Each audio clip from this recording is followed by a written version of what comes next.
How do you deal with failure inside of a .NET application? This is what we're going to explore in today's video, and I'm going to introduce you to an interesting technique that's going to help us solve this problem, which is called railway-oriented programming. The promise behind railway-oriented programming is that it will help us deal with errors or failure inside of our application in a functional way. Here's a quick introduction of what we're going to cover in this video. We will talk about the happy path inside of a request, what happens to our code when we introduce error handling, and then we're going to introduce railway-oriented programming or pipeline-oriented programming to help us express failure in a functional way. So let's start with the happy path. We have a minimal API endpoint here that's accepting a submit order request. Inside of the request delegate, we are trying to call the payment service to charge a credit card. Then we are trying to submit the order, and this will give us back the transaction ID and the order ID, assuming that everything completes successfully. Then we're going to update the stock quantity for the line items that we are purchasing. And lastly, we're going to send an email confirmation to the customer before returning the response from this endpoint. So this is the happy path where we assume that the request data is always going to be valid and nothing will go wrong while we are processing the request. However, the reality is slightly different, and we will definitely need to have input validation for the submit order request, possibly some error handling. For example, we could catch a payment exception that is thrown by the payment service. We can end up doing the same for the order service, the stock service, and the email service, but this should be enough to paint a picture of what our code will look like with proper error handling in place. And you can imagine what this endpoint will look like when we add error handling for the order service, the stock service, and the email service. We will have a lot of try-catch statements handling various exceptions or return conditions, and our code quickly becomes very messy. We could organize this into some helper methods that would encapsulate the individual steps, but let's think of an alternative way to structure this using the railway-oriented programming approach. So if you are scratching your head and wondering what the heck is Milan talking about every time he says railway-oriented programming, don't worry, I'm going to give you a high-level introduction into this topic before we dive into the practical examples. Railway-oriented programming or pipeline-oriented programming is a functional approach to writing our code. And in functional programming, our application consists of a set of functions. In railway-oriented programming, each function can be represented using a railway. We have our input argument into the function, and every function can either succeed or fail, and this is expressed using a type that's going to represent a success or a failure of a function. I will be using the result type in my implementation, but this is actually the either monad in functional programming. So what's the value behind representing our functions as railways? Well, the advantage is that we can combine them by stacking these functions one after the other. So we have one function with its input argument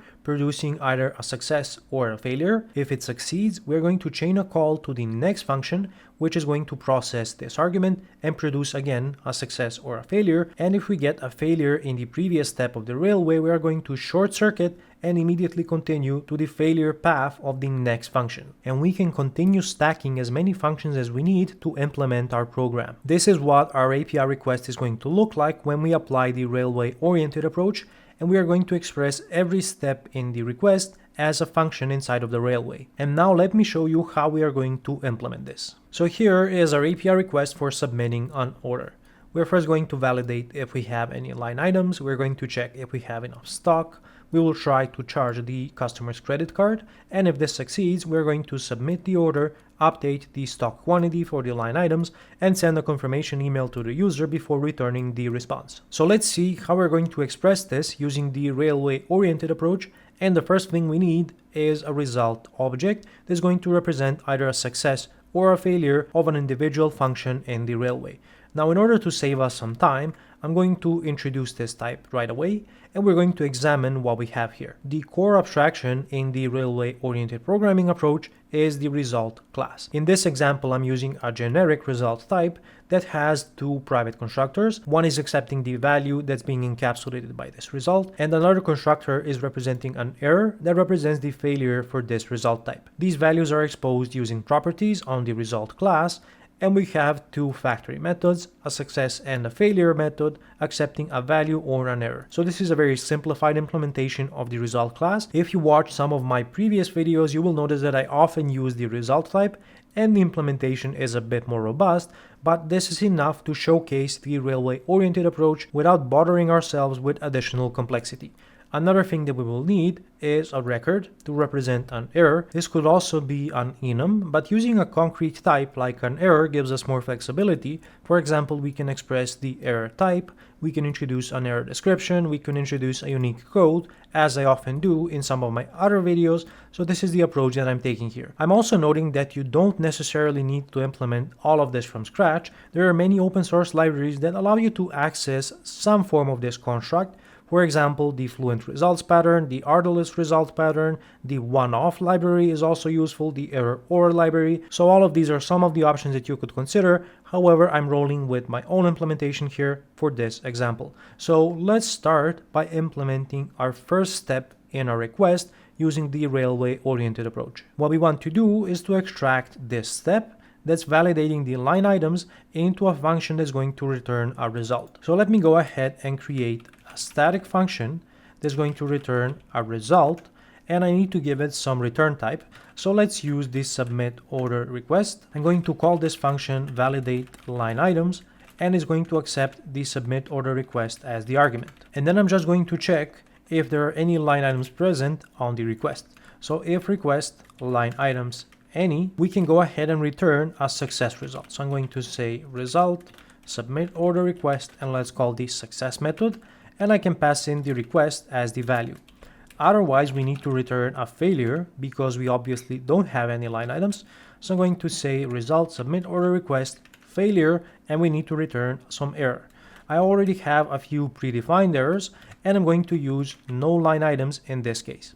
So now we need to call this method from our request. So let's go ahead and replace this step here with a call to validate line items, and we need to pass in the argument. So for now, this is sufficient. Let's move on to the next step, which is the validation if we have enough stock present for the line items.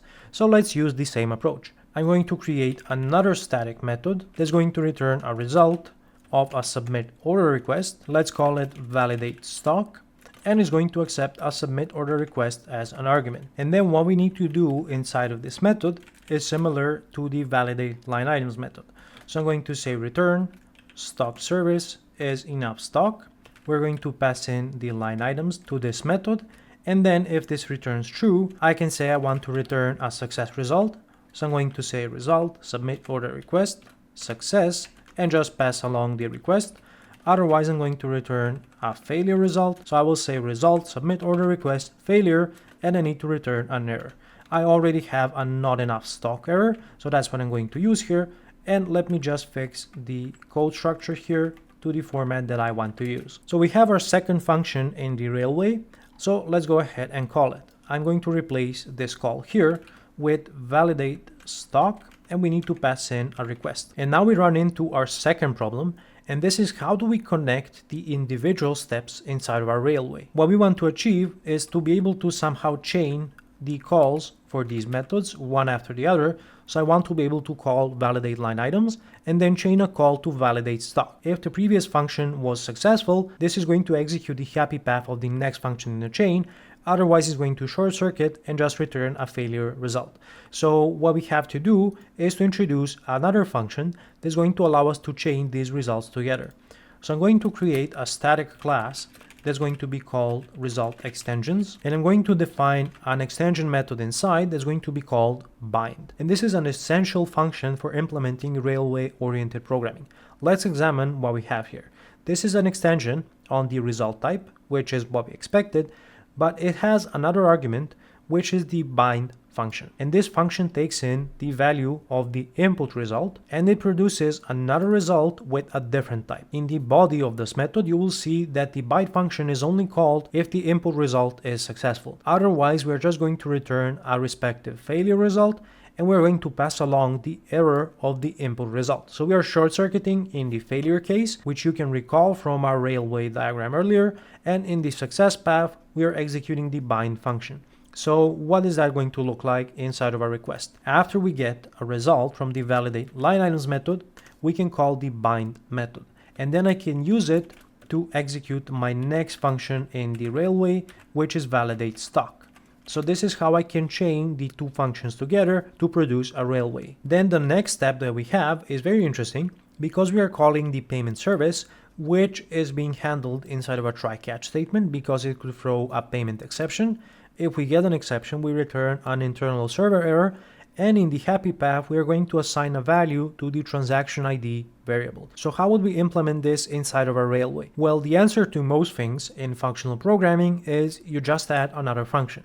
So let's go ahead and introduce another extension method in the result extensions class. This is going to be the try-catch method, which is going to take in an input result, execute a function on the value of this result, and we are expecting that this function could throw an exception. If this exception is thrown, I'm passing in an error that I want to return as the failure result. Otherwise, we are going to return the result of this function in the happy path, or a failure if the input result is already unsuccessful. A slight problem here is that we are swallowing the exception, so you may want to introduce some logging in the original function, which would be our payment service, or add support for logging as part of this extension method. I will leave that up to you. Now let's see how we are going to use this. So after our call to bind, we're going to chain another call to try catch. Then I need to provide a delegate for the function that we want to execute, and this is going to be payment service charge credit card. Let's give it the credit card ID and the total amount that we want to charge, and then I need to provide an error that should be returned if we get an exception. And this is going to be a payment failed error, which I already defined earlier. And this simple call here is going to replace this entire call here. And when I remove this, you will notice that we are missing the transaction ID. Now let's take a look at the return types of the individual functions in a Railway. The first return type is a result of a submit order request. After our call to bind, we are still returning a result of a submit order request. However, after the call to try catch, we are returning a string, which is actually the transaction ID returned by the charge credit card method. So we still have our transaction ID present, it is just represented as the result value. So let's see how we will execute the next method in a Railway, which is submitting an order. So I'm going to take this call here and I'm going to create another method. So let's make this a static method, and I'm going to return something interesting here. So what we can do is use a tuple to represent a temporary return value inside of our Railway. This tuple is going to contain an order ID and a transaction ID, and both of these are going to be string values. I will call this method submit order, and it's going to accept the transaction ID as the argument and the line item array as another argument. And then in the implementation, I'm going to call order service submit, and I can pass in the transaction ID and the line items, and I can return my tuple as the result of this method. So I will pass in an order ID and a transaction ID. However, I need to convert this into a result. So I will say return result.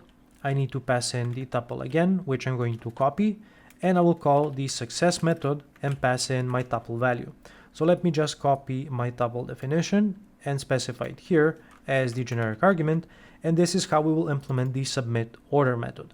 So now I need to call it. After the call to try catch, I'm going to call bind again, and this time I'm going to provide a delegate that's going to give me access to the transaction ID, and I can call submit order, pass in the transaction ID and the line items from the submit order request. And now I can replace this call here that was previously submitting the order. Then we have two calls to the stock service and the email service, which produce side effects but don't return any value. So how are we going to integrate this into our Railway? We can't use the bind method because the return types of these methods are void, so that means we need another function. Let's go back to the result extensions, and I'm going to add another extension method called tap. And this extension method doesn't do anything to the input result. It's just going to execute the function that we provide as an argument if this is a success result. In any case, after executing the function, it's going to return a result. Now, the important distinction here is that this function cannot fail, otherwise we would have to use the try-catch approach. So let's see how this is going to change our Railway. So I'm going to call tap, and let's first call the stock service. So I'm going to say stock service, update inventory, and let's pass in the line items. Then I'm going to call tap again, and this time I'm going to use the tuple that I have access to call the email service and call the send order confirmation method. I'm going to use the request to access the customer ID and the tuple to access the order ID. And this will replace these two method calls that we had here, and we are only left with returning the order created response. However, remember that we also returned a bad request and an internal server error in case of a failure. So we have to be able to return both a success and a failure result depending on the state of our result instance. And if you didn't guess it by now, of course, we are going to introduce another function. This one I will call match, and is going to execute one function on the success path of our railway and another function on the failure path of our railway. So you can see the implementation is very simple, but this is going to allow us to do something very interesting inside of our method. So I'm going to chain a call to match at the end of our railway, and then I'm going to provide a delegate to execute on the success path. And here I want to call results OK to return a response from my endpoint. This is going to be an order created response, and I can use this tuple to access the order ID and the transaction ID. Then I need to provide another delegate that's going to execute on the failure path. And for example, I can write a switch expression on the error type, and I can decide what I want to return based on the error type. So let's say if this is a validation failure, I want to return a bad request response. And I can also access the error instance to provide the description. So this is going to be the same behavior that we had previously. Let's also add a wildcard statement in the switch expression, and here let's just return an internal server error. So I will say status codes 500 internal server error. So we can get rid of our last call here, and at the top of the railway I can just say return, and this is going to produce the same behavior that we had previously with our imperative approach, only this time we are implementing this using the railway-oriented approach. So what are some of the benefits of this approach? Well, first of all, we encapsulate the success of a failure of each step inside of the result type. So we make it explicit that our functions can fail, and we are expecting the caller to handle this failure. Inside of our railway, we are already handling the failure case inside of the extension methods. So if you recall, the bind implementation, the try-catch implementation, the tap implementation, all handle the failure case by short-circuiting and just passing along the failure result. So what this allows us to do is to write our application like we are always on the happy path. So you can see that each step assumes that the previous one completed successfully and is going to execute on the happy path, while under the hood we are short-circuiting in case of a failure